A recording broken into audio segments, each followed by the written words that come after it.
नमस्कार। आज हम लोग परिमेय संख्याएं अध्याय में परिमेय संख्याओं के घटाने की संक्रिया के प्रगुण के विषय में विस्तार पूर्वक अध्ययन करेंगे।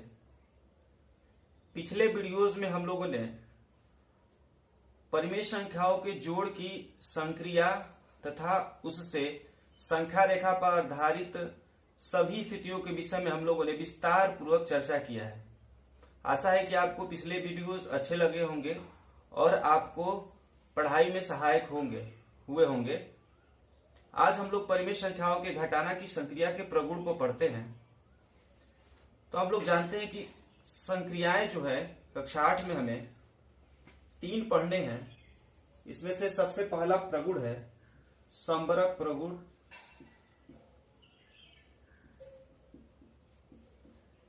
दूसरा है क्रम विनिमय,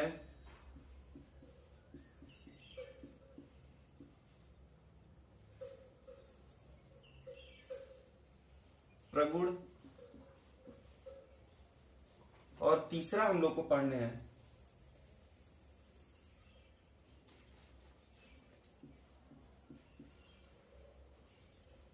साहचर्य प्रगुण। एक एक प्रगुण के विषय में हम लोग विस्तार पूर्वक अध्ययन करते हैं। चलिए सबसे पहले हम लोग शुरू करते हैं संबरक प्रगुण के विषय में। अब यहां पे हम लोग संबरक प्रगुण किसका पढ़ रहे हैं? घटाने का, यानी कि घटाने की संक्रिया में संबरक प्रगुण को पहला हम लोग पढ़ रहे हैं। इसके पहले हम लोग ने जोड़ में पढ़ा था, तो क्या था? जोड़ की संक्रिया में संबरक का प्रगुण था। तो जोड़ की संक्रिया में संबरक का प्रगुण हम लोगों ने पढ़ा था कि परिमेय संख्याओं का योग क्या करता है? योग की संक्रिया को संबरक प्रगुण को क्या करता है? संतुष्ट करता है। अब हम यहां देखते हैं कि यह संतुष्ट करता है कि नहीं घटाने की संक्रिया को। तो उसमें हम लोगों ने क्या पढ़ा था कि अब यदि जैसे इसमें हम यहां पे इसको मिटा देते हैं,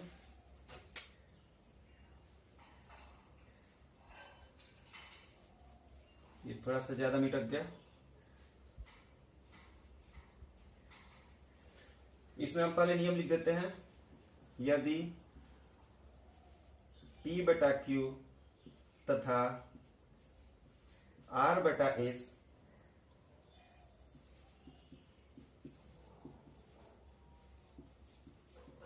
परिमेय संख्याएं हैं तो उनका अंतर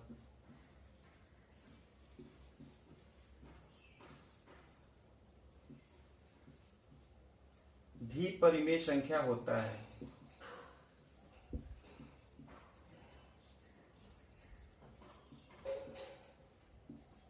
कैसे इसको हम लोग सत्यापित करते हैं?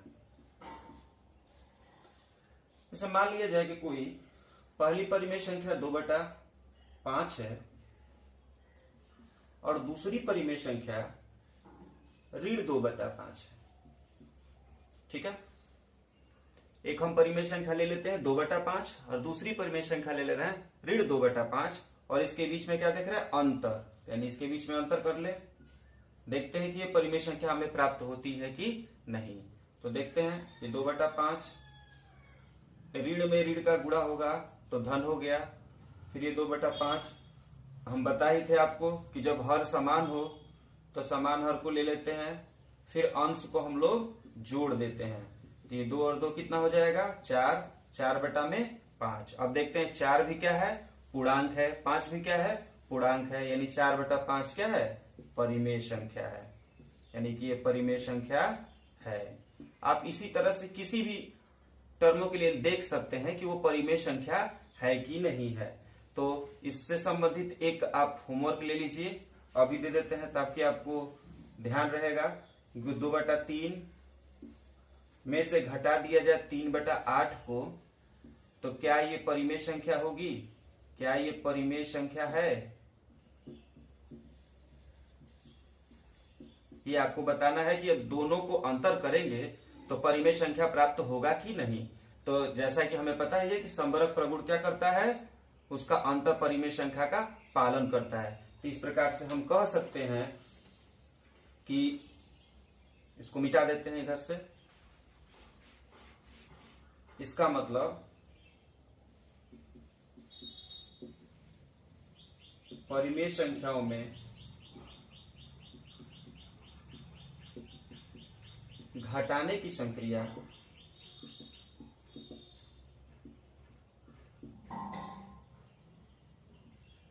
अब पढ़ क्या रहा है, संबरक प्रगुण। तो क्या करता है ये, संबरक प्रगुण का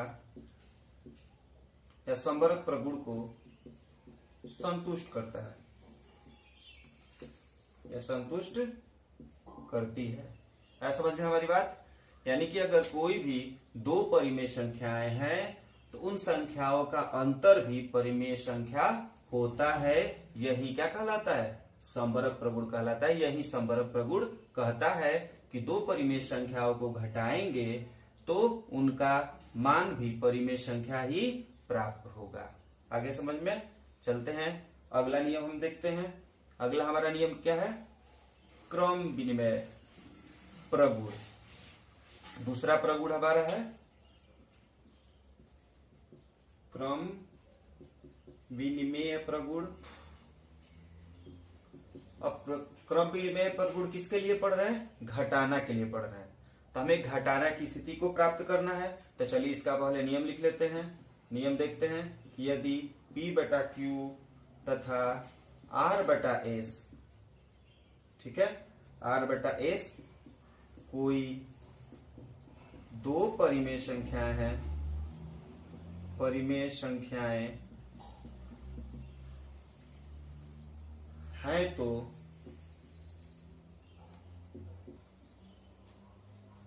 P बटा Q ऋण R बटा S यह बराबर नहीं होगा R बटा S माइनस P बटा Q के। इसको हम लोग क्या बोलते हैं, नॉट इक्वल टू, यानी कि बायां पक्ष दाएं पक्ष के बराबर नहीं होगा। यही क्रम विनिमय प्रगुण कहता है। यानी कि यदि दो परिमेय संख्याएं हैं और उन दोनों परिमेय संख्याओं को हम पहली में से दूसरी को घटाएं और दूसरी वाले ले दूसरी में से पहली को घटाएं तो उन दोनों का मान बराबर नहीं होता है। अगर बराबर नहीं होगा तो इसका मतलब ये हो गया कि घटाने की संक्रिया में क्रम विनिमय प्रगुण का पालन नहीं करता है। तो चलिए हम इसमें एग्जाम्पल लेके समझ लेते हैं कि इसकी क्या स्थिति है। देख लेते हैं। एक ले लेते हैं -2/7 पहला टर्म और दूसरा ले रहे हैं -3/7। अब इसकी स्थिति देखते हैं। पहला पद हमारा है कितना, ऋण 2/7 और दूसरा पद कितना है 3/7। इसको हम घटाते हैं, देखेंगे पुनः उसी तरह से इसके हर भी हमने बराबर लिए हैं। तो हर बराबर होगा तो क्या हो गया 7, ऊपर कितना हो गया -2, तो इस पे से कितना हो जाएगा -3, यानी कि हम इसको मिला के -3 बटा क्या हो जाएगा 7। दूसरी स्थिति ले लेते हैं। दूसरे वाले पद को पहले ले लेते हैं और पहले वाले पद को बाद में ले लेते हैं। तो अब देखते हैं, अब इसमें से 3/7 ये ऋण और ऋण क्या हो जाएगा धन 2/7। पुनः हमारा हर क्या है बराबर है, तो हर बराबर कंडीशन में 7 ले लिए। ऊपर इसका अंश 3 है, इसका अंश क्या है 2। अब 3 और 2 कितना हो गया 5, 5/7। अब ये देख रहे हैं हम लोग, इसका कितना आया है ऋण 5/7 और इसका कितना आया है 5/7। इसका मतलब कि बायां पक्ष दायां पक्ष के बराबर नहीं है। इसको हम कह सकते हैं कि ऋण 2/7 माइनस 3/7 यह बराबर नहीं है किसके, 3/7 माइनस 2/7 के। इसका मतलब क्या हुआ, इसका मतलब ये हो गया परिमेय संख्याओं में घटाने की संक्रिया क्रम विनिमय प्रगुण को संतुष्ट नहीं करता है। बात समझ में आ गया, इसको लिखने की जरूरत नहीं है। फिर से सुन लीजिए, क्रम विनिमय प्रगुण को हम देख रहे हैं कि इस पहली संख्या में से दूसरी संख्या को घटाने पर हमारा जो मान आया उसको दूसरी संख्या में से पहली संख्या को घटाने पर जो मान आया वो बराबर नहीं है। तो जब बराबर नहीं है इसका मतलब बायां पक्ष वाला मान वो दायां पक्ष के मान के बराबर नहीं है। तो जब बराबर नहीं, इसका मतलब क्रम विनिमय प्रगुण घटाने के लिए उसका प्रगुण का पालन नहीं करता है। इसका मतलब हम उसको नियम के आधार पर अगर नियमतः लिखेंगे तो उसको कहेंगे कि परिमेय संख्याओं में घटाने की संक्रिया क्रम विनिमय प्रगुण को संतुष्ट नहीं करती है। आ गया समझ में हमारी बात। चलिए तब अगला हम लोग नियम तक पढ़ते हैं। अगला नियम है हम लोग का सहचर्य प्रगुण। तीसरा हम लोग देखते हैं साहचर्य प्रगुण। अब इसमें क्या होता है, साहचर्य में कितने परिमेय संख्या आ जाएंगी, अब 3 परिमेय संख्या आएंगी।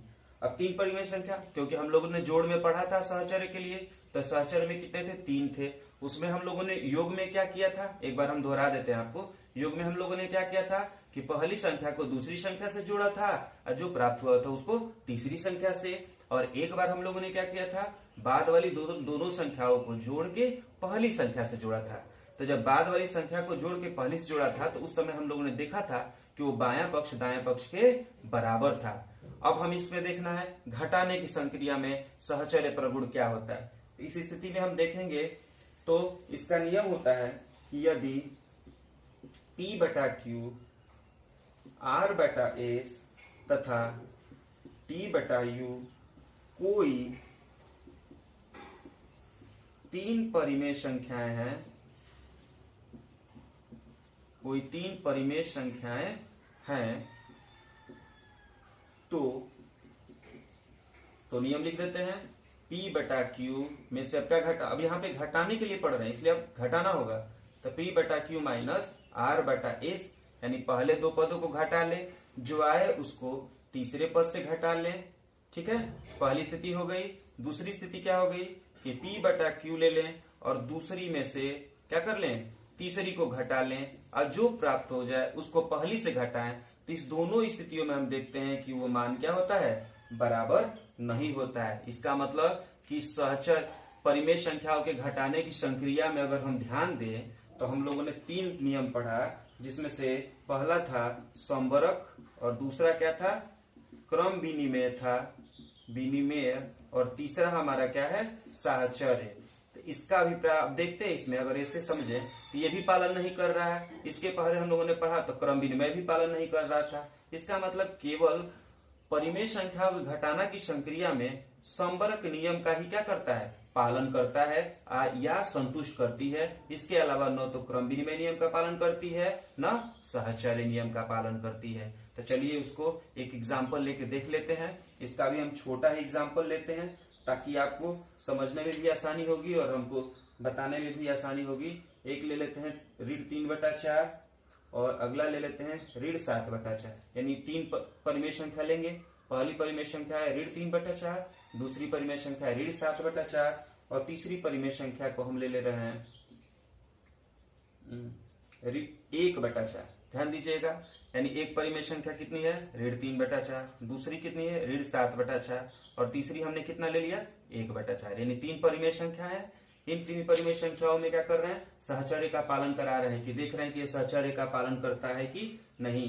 तो हमने क्या किया, पहले को दूसरे में से घटाया और जो प्राप्त होगा उसको हम तीसरे में से घटाएंगे। तो चलिए पहले इसको चेक करके देख लेते हैं। यहाँ से हम एक लाइन ड्रा कर लेते हैं कि एक बायां पक्ष ये देख लेंगे और इधर दायां पक्ष देख लेंगे।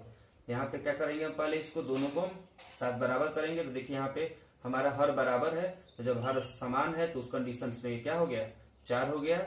यहाँ पे थोड़ा सा और ऊपर ले रहे हैं, 4 हो गया। यहाँ से ऋण 3, यहाँ से ऋण और ऋण गुणा होगा तो क्या हो जाएगा, धन 7। अब इसके बाद आपका हो गया ऋण 1/4। आगे हम देखते हैं तो 7 में से 3 निकलेगा तो 4, 4/4 ऋण 1/4।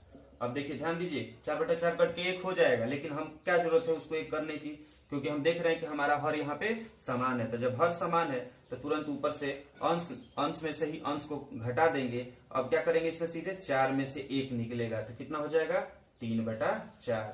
यानी कि हम ऋण 3/4 में से ऋण 7/4 को घटाने के बाद जो प्रमाण आया उस मान में 1/4 घटाए तो हमें 3/4 प्राप्त हुआ। चलिए अब दूसरी स्थिति देखते हैं। दूसरी स्थिति में पहले पद को ऐसे ही छोड़ देते हैं। अब ऋण 7/4 में घटा देते हैं 1/4 को, और जो आएगा उसको हम लोग ऋण 3/4 से घटाएंगे। तो ऋण 3/4 में अब यहाँ से देख लेते हैं, इसका भी लघुत्तम हमारा दोनों हर समान है, तो हर समान है तो सीधे सीधे हम इसको कर देते हैं, ये 4 हो गया। अब ध्यान दीजिएगा, जब हर समान है तो अब थोड़ा सा हमको विस्तार अब ध्यान देना होगा, हर बातों को छोटे छोटे टर्म्स को देखेंगे। अब यहाँ पे हमारा अंश ऋण 7 है और यहाँ पे हर, अब देखेंगे इसका अंश कितना है, ऋण 1 है। तो ऋण 7 में ऋण 1 को हम जोड़ के बताएंगे ना, तो ये कितना हो जाएगा आपका, ऋण 8 हो जाएगा। अब आप उसको बगल में देख सकते हैं, उसको हम लोग क्या किए होते, 4 लिखे होते। फिर ऊपर कितना अंश में होता है, ऋण 7, यहाँ पे कितना होता है ऋण 1, तब मिलके कितना हो जाता है ऋण 8/4। अब पुनः देखते हैं इसका, पुनः हर क्या है हमारा बराबर है, तो हर बराबर है क्या हो गया 4। अब ऊपर क्या हो गया ऋण 3, और ये ऋण और ऋण क्या हो जाएगा धन। अब हो गया कितना 8, तो 8 में से 3 निकलेगा तो कितना हो गया 5, और 5 बटा में क्या हो गया 4। अब ध्यान देने वाली बात है, यह मान कितना आया था 3/4, यह मान कितना आ गया 5/4। इसका मतलब ये क्या हुआ कि बायां पक्ष जो है वो दायां पक्ष के बराबर नहीं है। बायां पक्ष को क्या बोलते हैं LHS यानी लेफ्ट हैंड साइड, और दाहिने पक्ष को क्या बोलते हैं RHS यानी राइट हैंड साइड। अब ये क्या है बराबर है नहीं है, तो जब बराबर नहीं है तो क्या करेंगे नॉट इक्वल टू, यानी LHS RHS के इक्वल नहीं है, यानी कि LHS not equal to RHS। तो इसका मतलब हम ये कह सकते हैं कि परिमेय संख्या घटाने के साहचर्य प्रगुण का पालन नहीं करती है। समझ में आया? आशा है कि आपको बिल्कुल समझ में आया होगा। इसी से संबंधित एक हमने पहले ही होमवर्क दे दिया था, और एक और हम होमवर्क दे देते हैं आपको, यहाँ से मिटा देते हैं इसको। समझ में आ गया होगा। आप यहाँ पे ऋण 3/4, ऋण 7/4 और 1/4 को लेके भी अपने स्तर से भी इसको देख सकते हैं। आप चाहें तो पहले इसको ले लें, फिर दूसरे को इसको लिखें, तीसरे को यहाँ पे लिखें, ये भी कर सकते हैं। यानी कि आप चाहें तो ले सकते हैं, पहला पद हो गया ऋण 7/4, दूसरा हो गया ऋण 3/4 और तीसरा हो गया 1/4। चलिए आपका होमवर्क यही रहेगा कि आप इसको तीनों परिमेय संख्याओं को, यानी कि पहला हो गया P/Q, दूसरा हो गया R/S और तीसरा हो गया आपका T/U, यानी इस पदों को हिसाब से देखेंगे तो इसमें आप चेक करके देख लेंगे कि यह सहचर्य प्रगुण का पालन करता है कि नहीं। यही आपका होमवर्क होगा। हमने क्या कर दिया, पहले वाला पद, दूसरे वाला पद और तीसरा थोड़ा सा आगे कर दिया, ताकि आपको समझ में आ गया होगा तो आपको भ्रमित होने की जरूरत नहीं होगी। आशा है कि आपको परिमेय संख्याओं के घटाने की संक्रिया के प्रगुण आपको अच्छा लगा होगा। अगले वीडियोज में हम लोग परिमेय संख्याओं के गुणा के विषय में अध्ययन करेंगे। तब तक के लिए धन्यवाद।